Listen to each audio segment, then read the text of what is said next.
So I will start by saying welcome everybody to the Community Foundation's Nonprofit Resource Center's second webinar on AI, and there seems to be a great deal of interest about it. So I want to thank you all for joining us, because I know it's like an hour out of your schedule, but we really appreciate having you with us. And then Attorney Jonathan Shapiro, we really appreciate you sharing your time and expertise with all of our nonprofit partners and interested partners here. So Thayer and Mary will be monitoring the chat, so to see about the questions. And as Jonathan mentioned, if you weren't here, he likes to have as a conversation. So we will offer lots of time for questions and answers. And Thayer will be the one to recognize the folks to be the next person to ask a question. This is for informational purposes, not legal information. So without further ado, Jonathan Shapiro. Jonathan joined Aton Law Partners as a partner in 2019. And from 2014 to 2023, I think we need to recognize you as a rock star of the law practice, because you were recognized as a Connecticut super lawyer. And from 2017 to 2018, he was named to the top 100 attorney list in New England. So Jonathan, thank you very much for all you've done.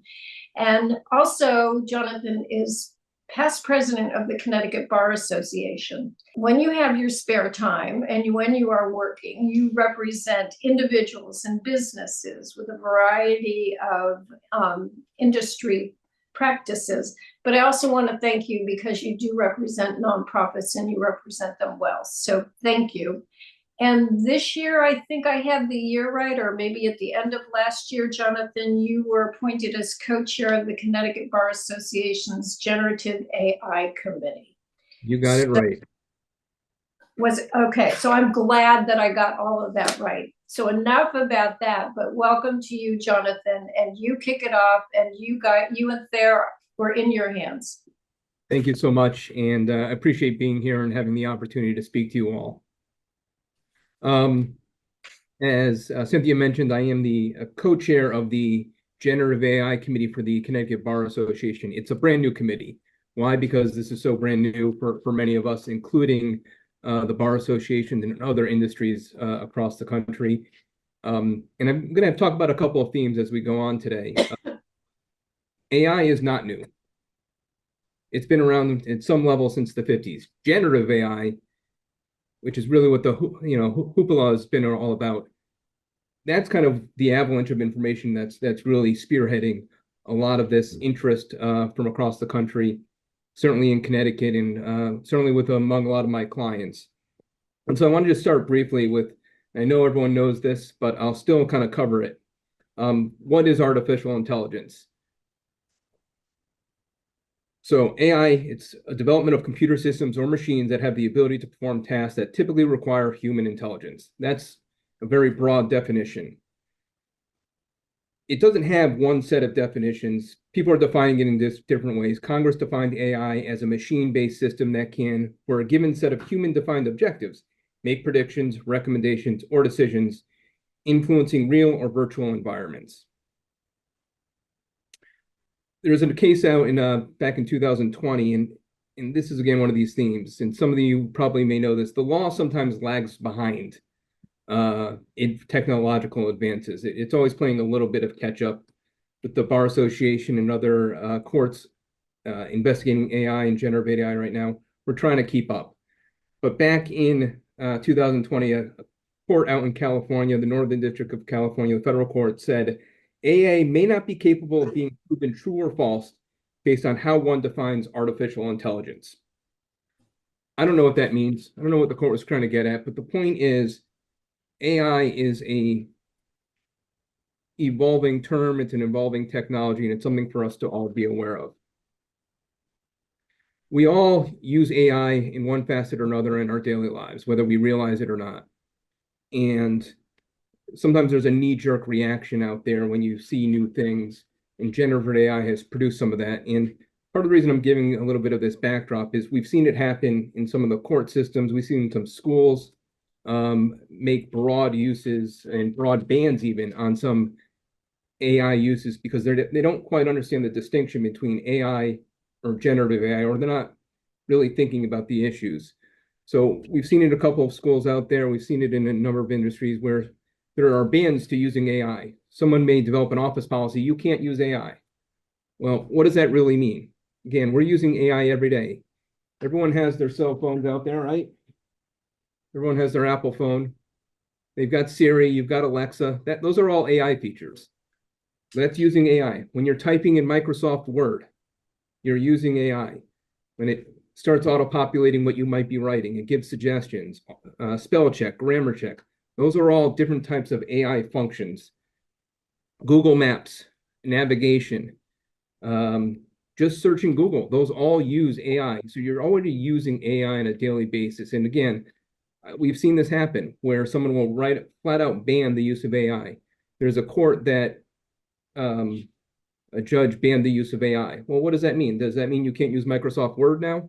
Again, you've got to be specific. And so again, I think it's important to understand the distinction between AI and generative AI. Jonathan, I'm going to interrupt you really quickly. Apologies. Do you want to do it this way, or would you like me to put your presentation slides up as well? I'm sorry, I should have asked you at the top. I haven't even been paying attention to whether you have slides up. So okay. If people want to see slides, we can do slides. If we don't need slides, you tell me. I think I'll cover everything in the slides and you can always distribute them afterwards. Okay, that sounds like a great plan. Sorry to interrupt you. Thank you. Problem. I appreciate you asking. Let's talk a little bit about generative AI itself now, since that's really the core of what we're talking about and what people are really seeing. That's the avalanche of new technologies, whether it's ChatGPT or other items. Generative AI, it's a subset of AI. Basically involves machines creating new content, images, text, creative outputs without using advanced techniques. Again, ChatGPT, it's a generative model, meaning it's capable of generating text based on the input it receives.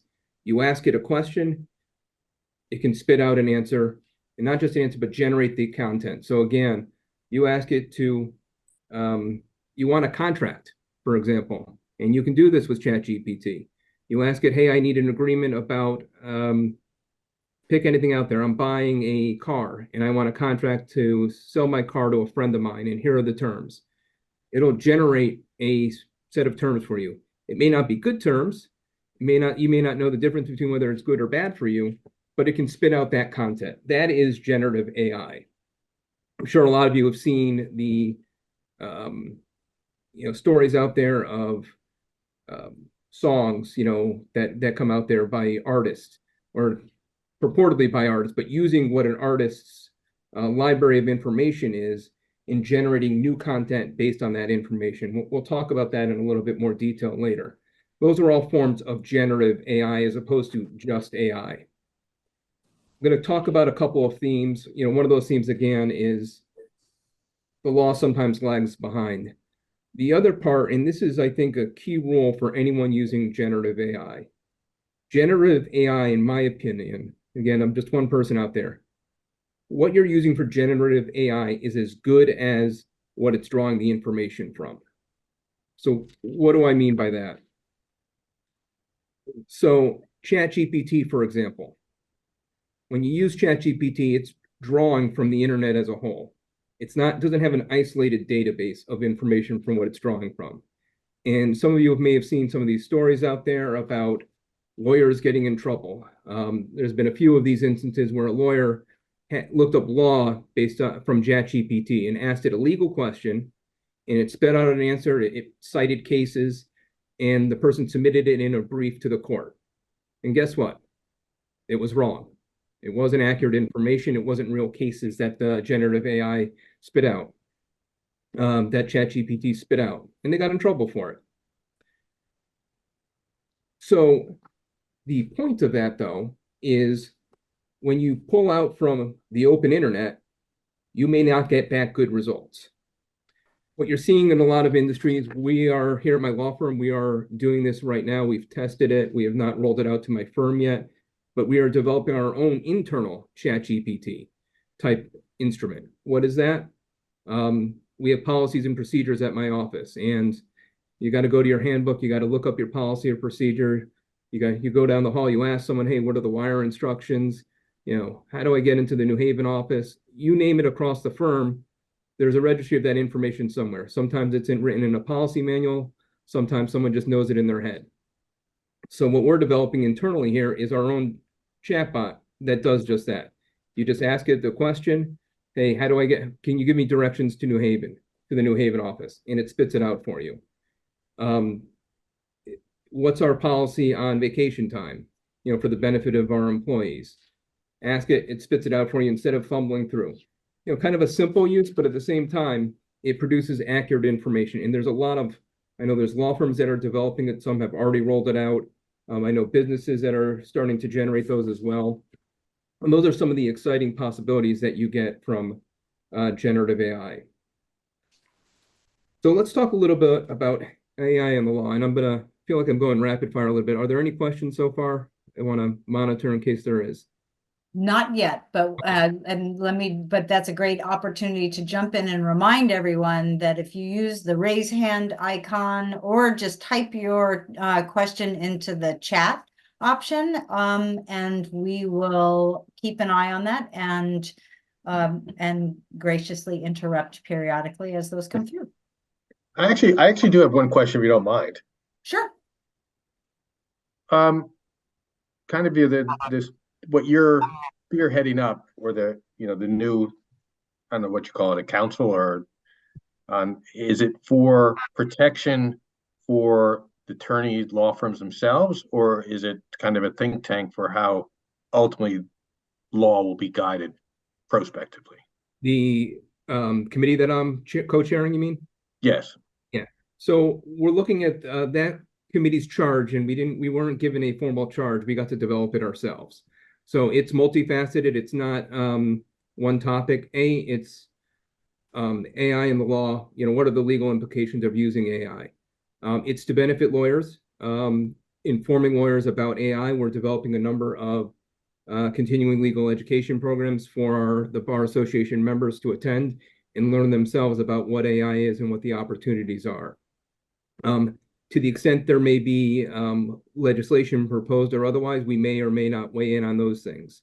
One of the first things that happened after we were formed was our courts has a rules committee that defines the rules for the court's operation and the practice of how cases are litigated and things of that nature. And the first inquiry I received was from the rules committee, asking us to weigh in on our opinion of whether the rules committee needed to develop a specific rule geared towards AI and generative AI. Our answer was no. And our answer was no for one simple reason. The rules are already in place, in my view, for the law. And I think for a lot of you folks out there, you may have rules that are already in place that cover things. And this is going to be another of these themes that I cover today. And I'm going to cover this a little bit later, but I'll talk a little bit about it now. When it comes to, I gave the example earlier of the attorney that used ChatGPT to produce a brief. And, he got sanctioned by the court for citing inaccurate information. There are already rules out there that say you're supposed to check your work. You're supposed to make sure you cite to cases accurately. We have professional responsibility rules that dictate that already. So the idea that you need another rule because of the tool you're using, to me, it's unnecessary. And so that was our position with the rules committee. So far, at least, they've agreed with it. They may change their mind if someone does something stupid in Connecticut with generative AI, but for now, that's where we are. Michael Sperling has a question. Go ahead, Michael.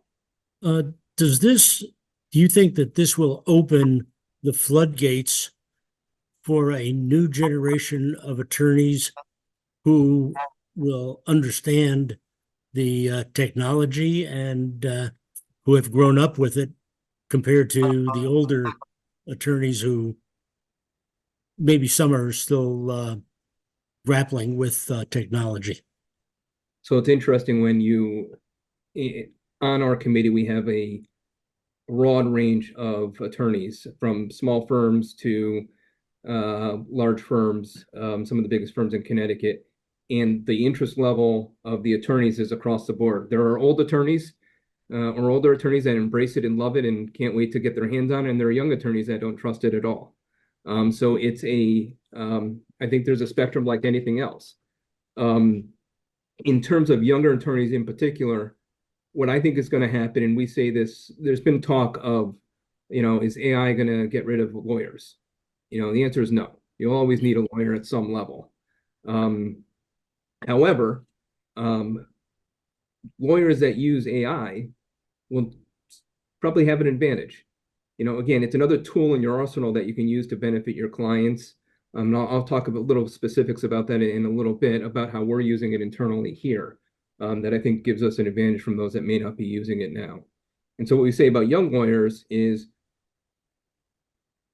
I think at some level at law schools, they're going to have to start teaching with AI in mind. A couple of the biggest, some of you probably heard of it. There's two major tools across the country that law firms use. One is LexisNexis, and one is Westlaw, which is owned by Thomas Reuters. They both have rolled out generative AI platforms, which I'll be very honest, give you all an example. And we've been testing this to see its accuracy. And going back to my principle before of the source you utilize your generative AI with matters.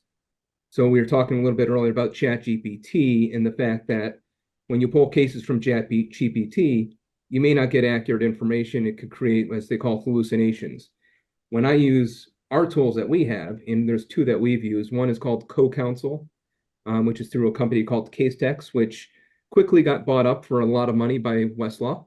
And then there's Westlaw itself. But what those features do is, instead of just running research terms and it spitting up relevant cases that you then have to examine, what it now does for you, if you use it correctly, is it'll generate a summary of what that law is and give explanations and give analysis of that law. And the example I've used is I had a fairly complex legal issue. This is really early on when we started using it last spring. And I had given it an associate to do, and they struggled with the assignment. They came up with some good things after a couple of days. And I threw it into the CaseText, the Co-Counsel tool that we had. And in about 5 minutes, it spit out a full memo. It pulled all the cases, most of all the cases that the associate had pulled for me, and a lot more.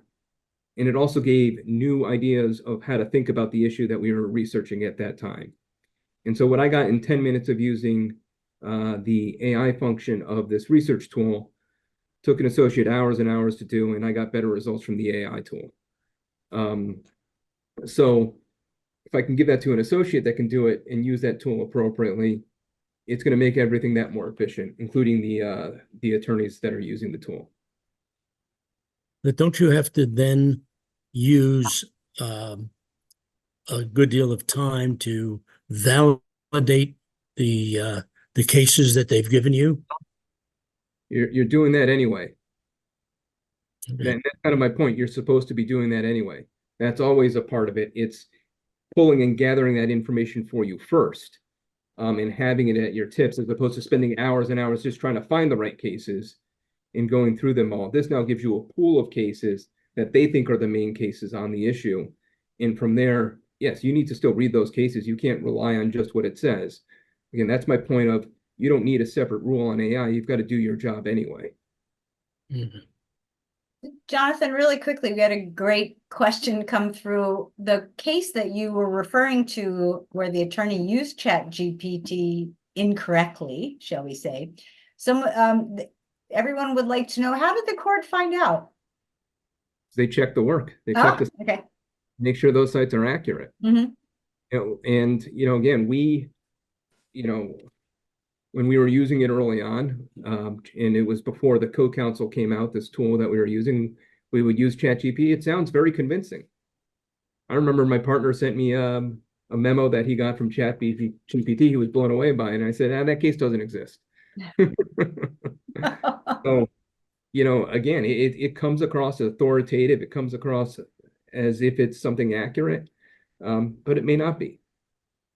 And so again, I always say, and I'm going to say it 100 times today, probably, it's a tool that you can use, but if you're relying on it solely for what you're generating, you may run afoul. We encourage our attorneys to use generative AI. We encourage them to try ChatGPT. If they've got a, contract that they're drafting, they're starting from scratch and they want to get some ideas, I've got no problem if they use ChatGPT to at least give some ideas for it, but I certainly don't want them to rely on it. It's a starting point. Again, it's a tool. You need someone to write a letter for you. Whatever the issue is, hey, I want to write a thank you letter to someone. You can pump it, push it into ChatGPT and it can produce something nice for you. Can you send it out like that? I suppose you can, but it may not say exactly everything you want to say. Again, it's a great starting point and a tool to utilize.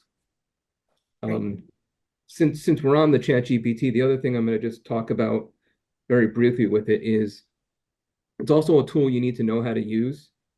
And I'm sure a lot of you have heard about the use of prompts with ChatGPT. Is everyone familiar with using prompts? Okay. For those that aren't aware, prompt is telling ChatGPT ahead of time how you want it to think.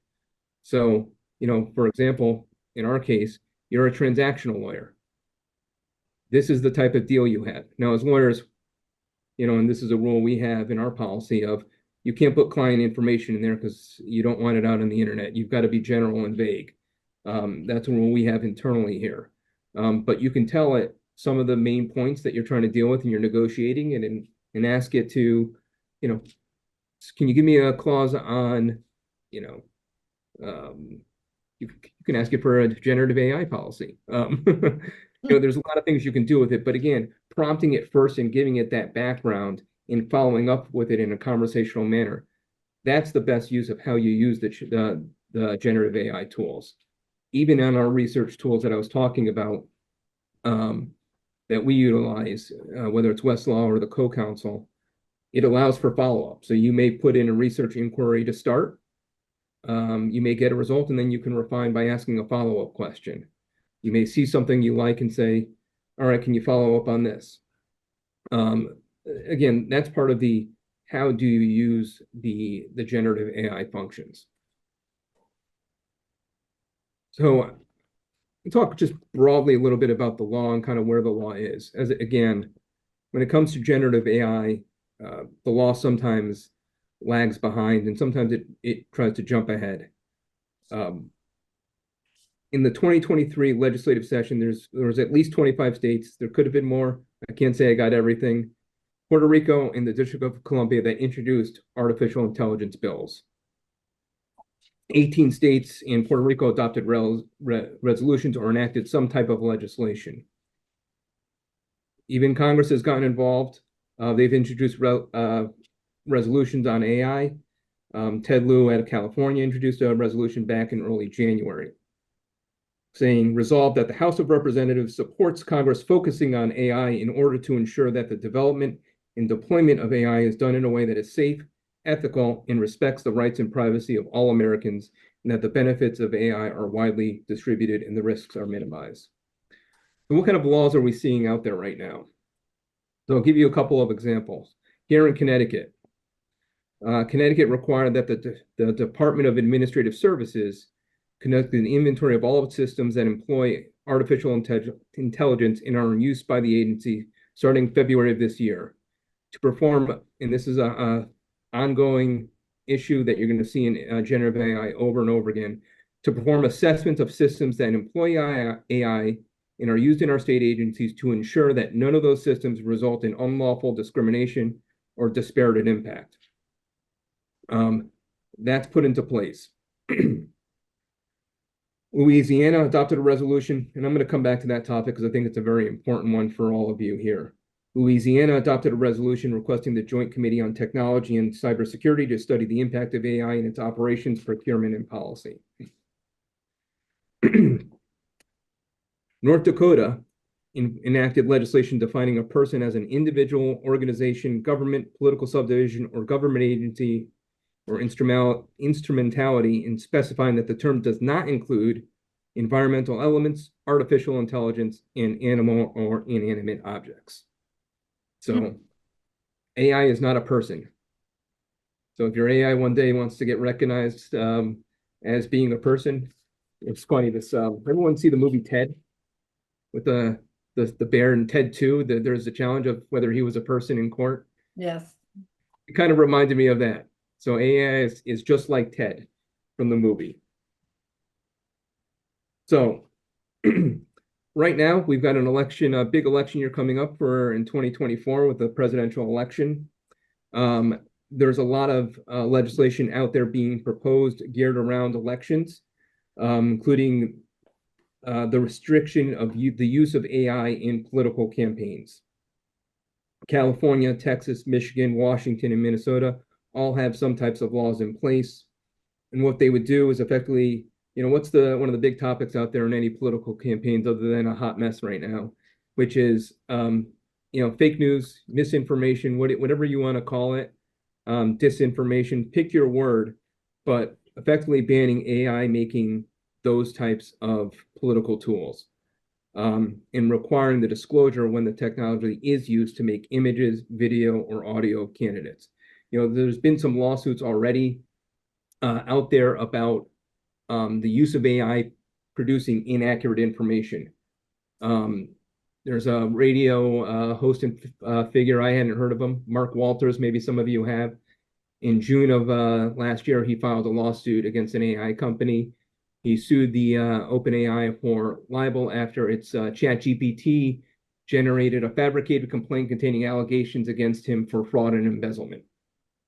So again, you may, ChatGPT a candidate and ask for information, and someone will do that, and it produces false results or makes an inaccurate allegation about the person, and you put it out there, you're opening up yourself to liability.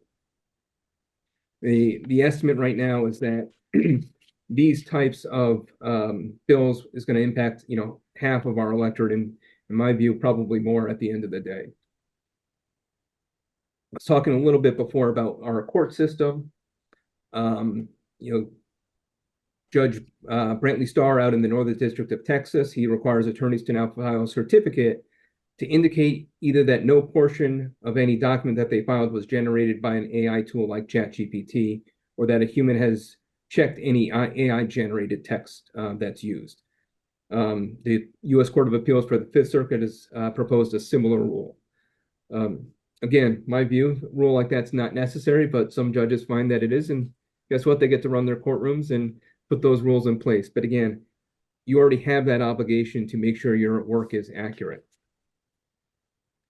Outside of the legal realm, you're seeing it in colleges, college admissions department, University of Michigan Law School admissions department banned the use of chatbots and AI tools, for applicants.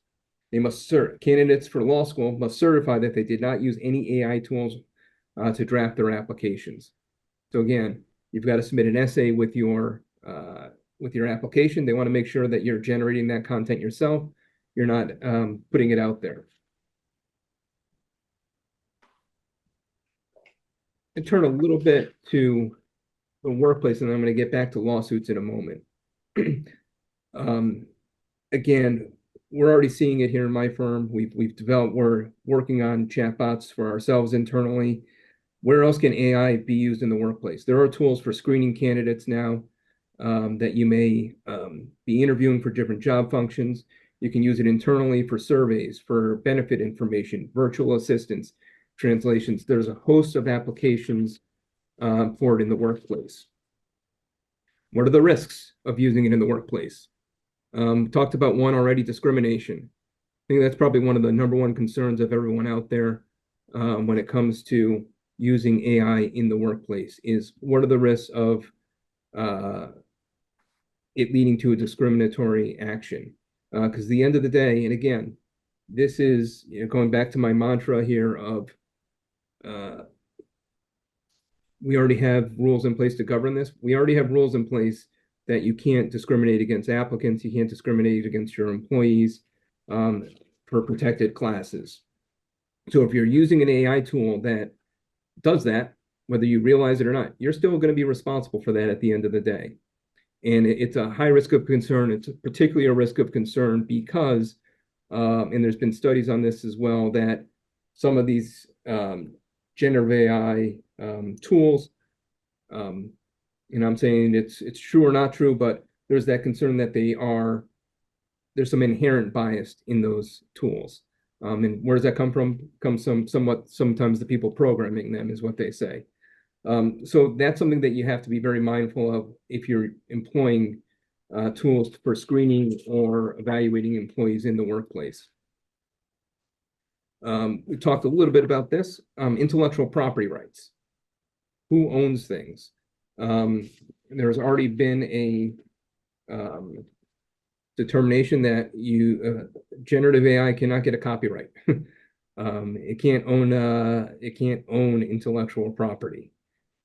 You're seeing a host of issues, and I expect to see a lot more issues relating to intellectual property.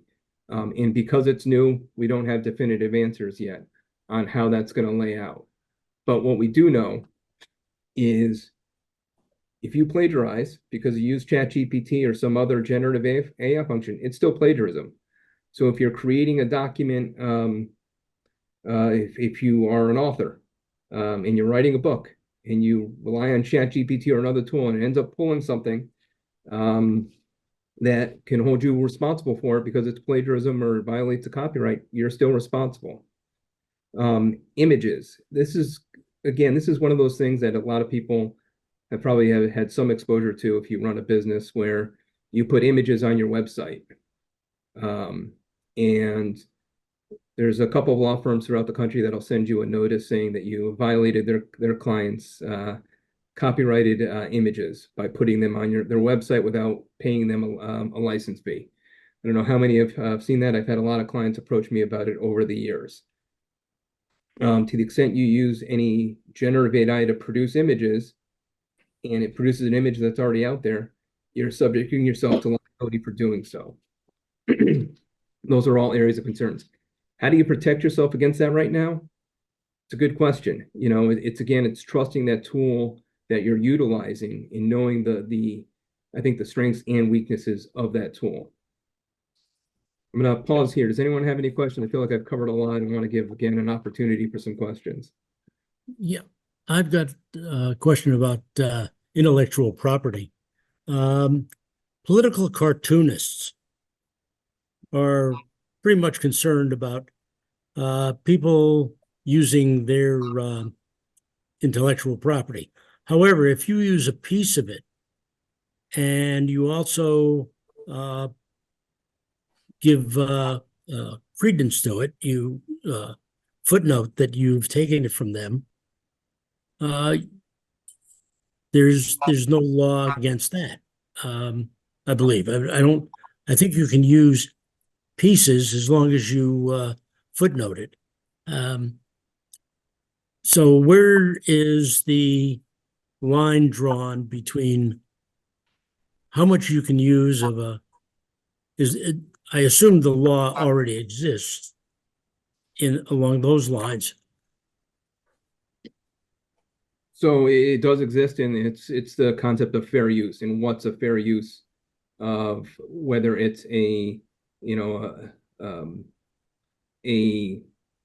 pick your work, a song or otherwise out there. What is considered a fair use under our copyright laws? So again, there is law in place. The analysis is fairly complicated on that issue. There's some very simple rules, but at the end of the day, if you're giving attribution, just like anything else, just like if you're writing a report out there and you quote someone and you quote them properly, that's a fair use of that quotation. You're not plagiarizing, you're giving the attribution, you're giving the credit that is deserved for the use of that material. So does that answer your question, Michael? Well, to an extent, but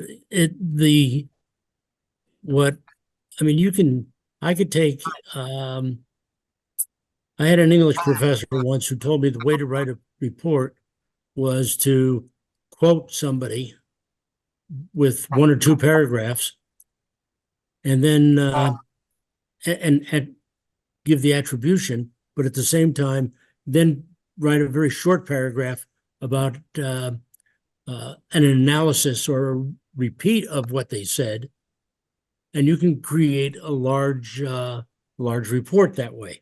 I think that's cheating, so what?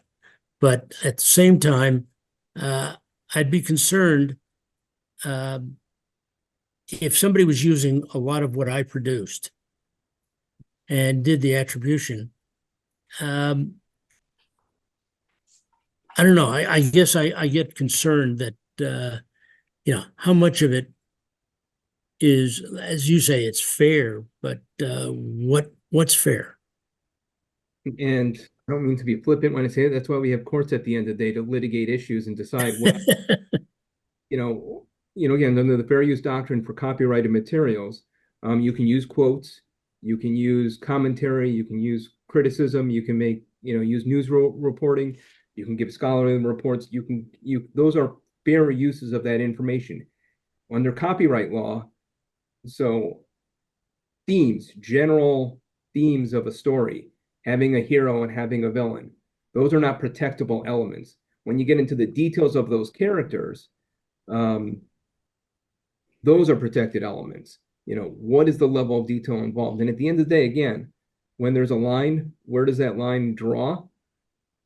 That's why we have courts. We can give our assessment as lawyers of whether we think it draws, crosses that line or not, can inform the client of the risks of the material that they are presenting to us if they want us to evaluate it, and then they make the decision of whether they want to take that risk.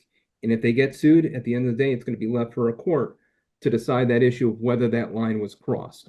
So again, going back to the theme earlier of do we need new laws in place? To some extent, in some areas, yes. In terms of copyright, the rules exist already to protect copyright materials. It just needs to be applied to AI produced material.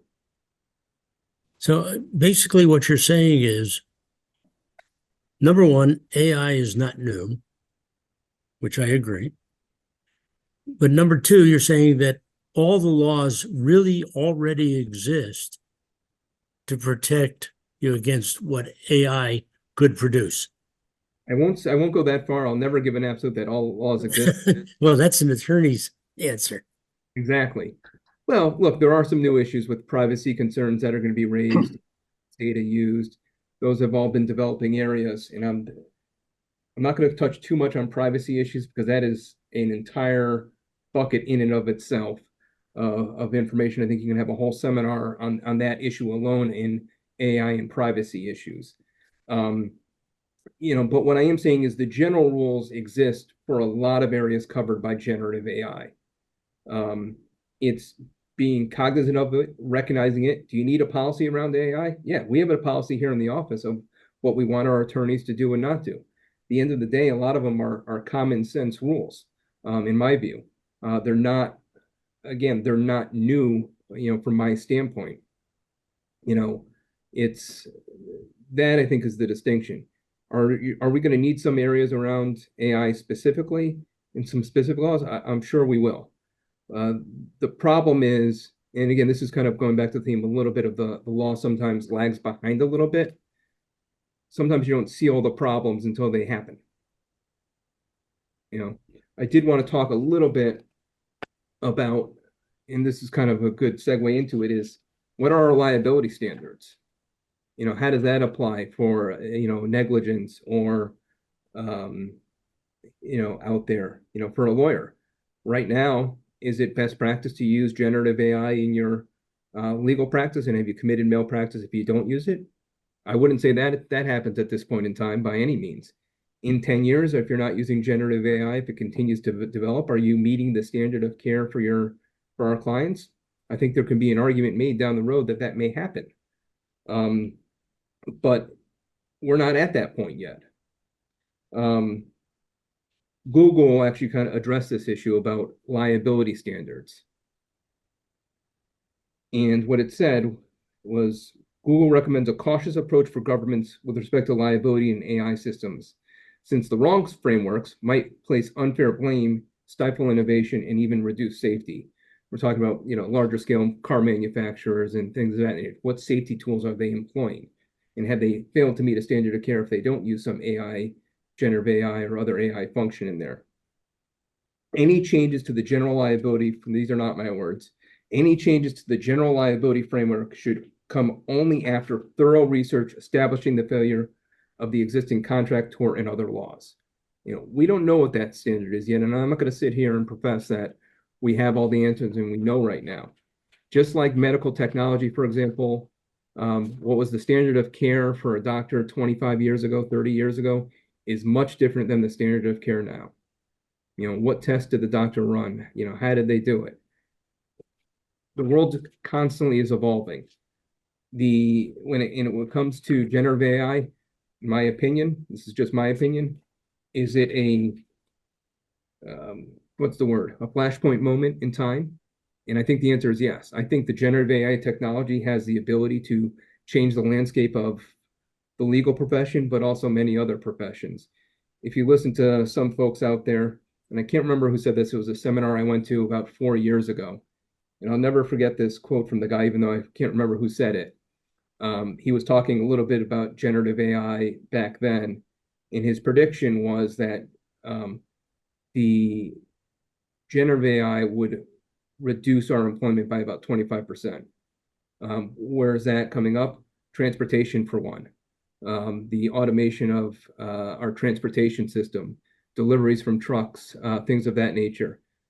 His view was it's going to eliminate a lot of jobs down the road because you will have self-driving vehicles when the technology is ready. Is that now? Clearly not. Look at Tesla. They've had plenty of problems with their self-driving vehicles at this point in time. Can it be there down the road in 5-10 years? I wouldn't say 5 years, but 10 years or more. I think you very well may be looking at that. And again, that may change the landscape in an entirely another way. Jonathan, I have a question. This is Cynthia. So you've covered an awful lot. And for those of us who are just getting on the AI path, if you will, you've been down the path for years. So are there particular guidelines for us and hiccups that you've had so that we may learn from your mistakes? That's number one. And then are there references or materials or places that you can send us so we can learn more? So in terms of best practices, I'll cover that topic now then. Number one, we started the program with this a little bit. Make sure you know what AI is and make sure you know how it may be used within your company or your organization. Decide for yourself what uses of AI are appropriate for your workplace and what uses are not appropriate, and set forth those boundaries. Again, we've developed it in our office. If someone wants to use ChatGPT to get an idea for contract language, I have no problem with them doing it, but I do have a problem if they rely on it and use that exclusively and rely on that result. Because if that's what they're doing, I'm going to tell you they're not getting the best result for their client. And so we police that well, and we make sure we police that. And I can tell you, I can look at a contract that whether it was from someone in my office, and I've seen this happen with people outside my office, send me a contract and I can tell right away whether it was generated by like a ChatGPT, because I shouldn't say all the time, but it's got a form and you can just you can see it misses nuances. It speaks in very broad generalities. Even LegalZoom and some of those documents are more complete in their contracts than some of the stuff you get out of ChatGPT. Ensuring that AI, again, I talked about this briefly, ensuring that AI is not used in any way that could adversely impact any group of a protected class. It's, again, one thing that you've got to be 100% mindful of. So if you're using AI to screen applicants, again, you got to make sure that you want to check the validity of that tool. I think having a policy in place is a best practice at this point in time of what you do and do not permit, to make sure those rules are clear for your employees. Should specify what tools are permitted. So if you're okay with ChatGPT, you can say you're okay, but again, define what that parameter is. We have tested, just as a side note, we've tested probably about 10, 15 products internally at my firm, law firm specific. And I will tell you, the rush after the launch of the ChatGPT at the beginning of 2023, people were screaming and rushing to get products out there. And they weren't ready for deployment yet, in my view. We had a lot of trials and get your money back, and a lot of people gave us our money back because we weren't interested in continuing. Do they have the ability to be better tools? Absolutely. Are they ready yet? Not all of them. Some of them are ready, but again, they have improvement. Just to give, and I'm sorry for the segue here, but we have another tool here that can summarize volumes and volumes of documents pretty quickly. So I may get in a case, 1,000 emails from a client that I've got to go through, and I can put them into this one tool that we have, and it'll spit out a timeline based on that. And again, just like if I had a paralegal or a legal assistant providing that timeline for me, I'd be reviewing it and checking it. But it makes it a heck of a lot faster having this tool do it. And the tool does it in about 10, 15 minutes, as opposed to, 2 days of someone sifting through thousands of emails. Training, training on use of AI. It's again, you want to make sure that people know whatever AI tools you may implement in your industry. Make sure you know how to use it, and appropriate training is given to your employees on those tools. Some people, we're not doing this internally here, but some people are developing policies for how their vendors and, outside their employees, but how their vendors may use AI in the work that they perform for your organizations. So if you are, hiring someone to develop content for you, and you don't want them to use ChatGPT or some other AI tool, or you require disclosure of that, find out that information. That's a fair question to ask, because if you're using it, if it's a work for hire, and they produce content for you that was violating someone's copyright, there's liability there. Now, again, hopefully your contract would protect something like that in any event, whether it was developed by a generative AI tool or the person themselves performing the work. But knowing that from your vendors is a fair game question to ask, in my view. Data, again, I'm not going to get into privacy issues, but in a great level. But how is data being gathered and used by any AI tools? Again, we're very, very specific. We will not let our attorneys put any information in an open platform that uses AI about clients. We've got a duty of confidentiality. We've got a duty of protection for that information, and we don't allow it here internally.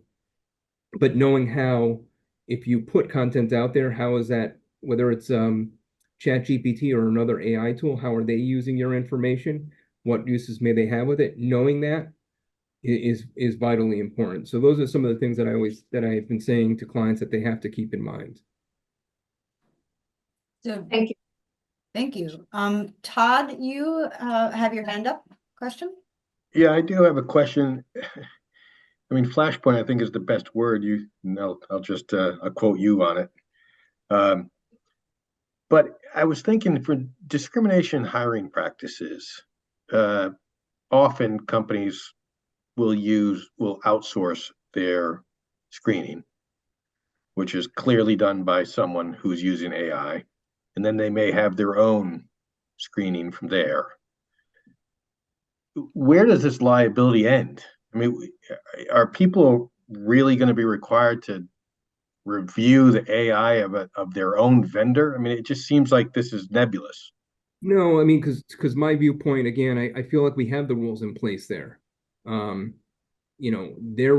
assuming you have a contract in place that covers that sort of possibility, whether the discrimination occurred because of an AI function or because of their own process, it doesn't change the outcome. Doesn't change the liability standard. It's just how you engage in your discriminatory content there. Yeah, I guess I was thinking of a very simple, like if if you have an HR firm, one of these online HR firms that you use to screen applicants, and then you do your own screening, are you, as an HR director of a company, required to delve into the services that you're actually using to sort or screen through candidates? You lost me on the second part of that question. Well, I mean, I don't want to take too much time, but if you're an HR director of a company that hires numerous people, and you're using a vendor that actually aggregates all sorts of applicants for you, and then you take whatever gets forwarded onto you, and you use that as your data set to try to hire. Are you actually required to do some work on the vendor that sent you those leads? You mean due diligence into what are they doing as their practices? Yeah, I mean, are you somehow subjected to some sort of liability because you use another firm that uses AI? I don't think you're at that standard yet. I don't think that would be found as a liability at this point in time. Is that risk out there for the long term? I think it's a possibility. Looked at, for example, something we all use, Indeed or LinkedIn, right? You're relying on the information that they provide you, in searching for candidates. If you have your own internal process in how you screen for candidates on using LinkedIn, do I think there's liability because you use LinkedIn? No. If you have other issues that you have, you get 20 applicants and you never hire someone who's in a protected class, maybe you have that's a process issue. That's not the generated from the AI tool or the LinkedIn tool. Does that make sense? Yeah. Okay. So, Jonathan, I have another question for you, and this one is more, I think, asking your thoughts on the matter. You had mentioned particularly like the law school that, requires that students assert that they didn't use AI. So we have we have an individual who would like to know your thoughts, whether schools should allow the use of generative AI, because when you think about the number of papers that professors or teachers, depending on the level, have to check, and they can't check everything, is there a higher potential of plagiarism, or do you see that? I think it's a concern. I don't think it's unfair to require certifications about work being submitted, that it's your own work. But again, I think Google's a good example of kind of our closest cousin of it for now. You Google something on the internet and you get a slew of information from Google. You can get websites, and do you know whether that information is accurate on Google? Because you got a link to it and you found it on Google. Just because you found it on the internet doesn't mean it's true. And so at the end of the day, my view is you're responsible for your own work. Whether you're a student, whether you're an employee, and employers of those employees, you are responsible for what you produce. So my personal view is, again, it's a tool. It's another tool in your arsenal to use. Should it be relied on for your end product? No. Do I think it's wrong for someone to use ChatGPT right now to get ideas, just like if they were to Google ideas for,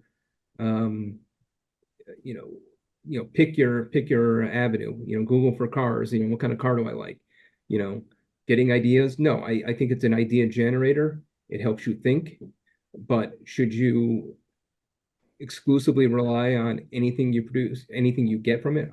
To me, the answer is always going to be no at this point in time. Could that change as generative AI develops? Yes, it could change. But for now, it's again, my viewpoint, it's a great tool to have in your arsenal. You just know how to use it, and you have to use it correctly. Know its limitations, know what you can get for it and not get for it. I know I kind of strayed a little bit from your question there. No.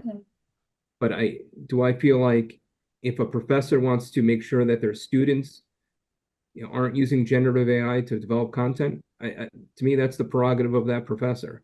I think it's very hard to police, as you kind of noted. If that's what they want to do, I think that's fine. I think what you're ultimately going to have is you're going to see, and I think we talked about this earlier, you're going to see education geared around using generative AI and how to use it. There are already universities and colleges that are developing generative AI coursework. I think it's the start, and you're going to see more and more of it. It wouldn't surprise me if one day you see it down in, at the high school and secondary school level. Could already be there. I have to say, Jonathan, you've really given us some guidelines, but you've also made me think that I've got to do a lot of research and education on my own. So we so appreciate what you've done for us. I know how time, and all of you, your time is very precious. So we appreciate your being with us, and look forward to seeing all of you live and in person very soon. Thanks, Jonathan. Thank you, everyone.